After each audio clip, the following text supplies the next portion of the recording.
How do you think of yourself as a Christian? What's your self-perception, your estimate of yourself? That's not a wrong question to ask, certainly not a foolish question to ask, although it doesn't buy into the world's notion of a boosted self-esteem.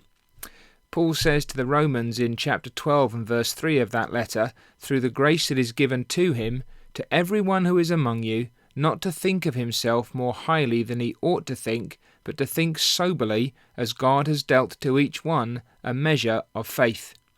Paul speaks here with apostolic authority, as a man who has a right to direct each of us in the way that we should think.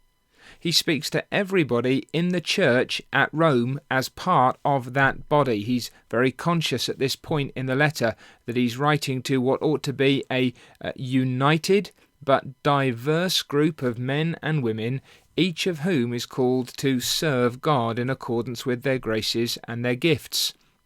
And to everybody who belongs to that church, Paul says how they're not to think of themselves, how they are to think of themselves. They are not to think of themselves more highly than anyone ought to think.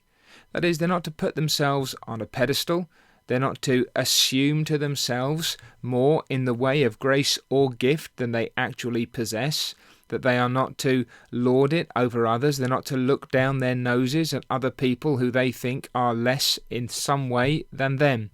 That they're not to jump to conclusions about the kinds of gifts that they've been given and the kind of service that they can render. On the one hand, then, Paul is very concerned that we don't buy into what is typical in every age, an inclination to think of ourselves more highly than we ought to think, to become puffed up, to assume that we have something and can do something that actually we cannot do because we do not have, God not having given it to us.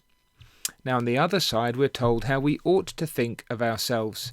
We are to think soberly, as God has dealt to each one a measure of faith. Now, that last phrase is a difficult one.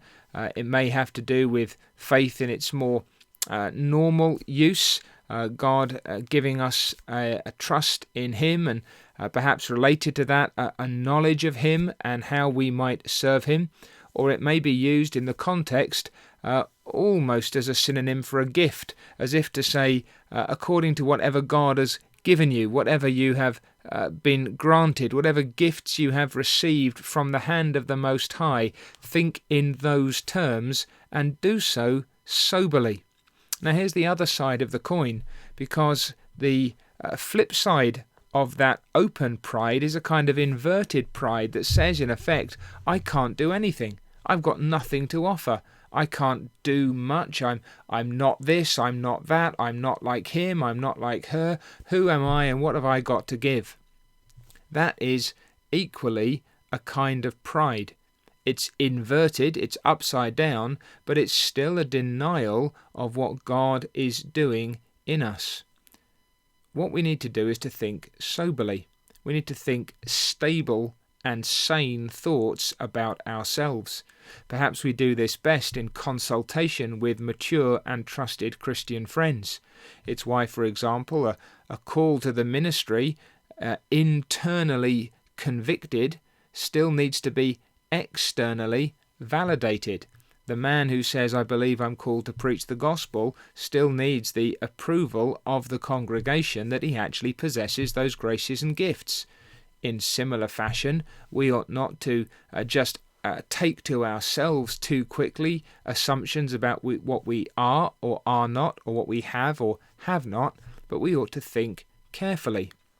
What has God bestowed upon me as a Christian to serve in this place and at this time?